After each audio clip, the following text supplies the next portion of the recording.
अस्सलामुअलैकुम दोस्तों, सर्दियों में किसका दिल नहीं चाहता गाजर का हलवा खाने का। लेकिन गाजर का हलवा बनाना एक मुश्किल काम है, तो क्यों ना हम आसान रेसिपी से गाजर का हलवा बनाना सीखें।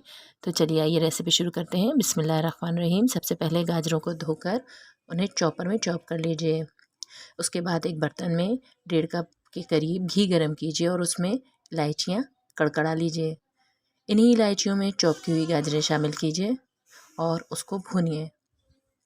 भुनने के बाद उसे 10 मिनट के लिए धीमी आंच पर चूल्हे पर रख दीजिए। इस वक्त ये गाजरें अपना पानी रिलीज़ करेंगी और अपने ही पानी में गल जाएंगी।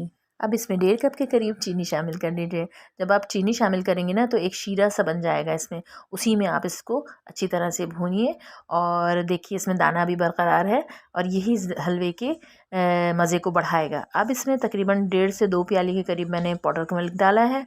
आप बढ़ा भी सकते हैं और कम भी कर सकते हैं। ये इसको अच्छी तरह से भूनिए।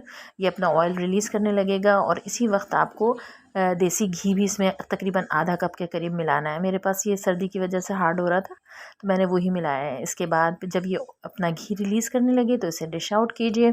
मज़ेदार हलवा तैयार है। आप इस पर बादाम, पिस्ते, अखरोट की हवाइयाँ वगैरह छिड़किए और अपने दोस्तों और रिश्तेदारों, पड़ोसियों को ज़रूर अपनी अच्छे खानों में शामिल कीजिए। मेरी तरफ़ से अल्लाह हाफ़िज़।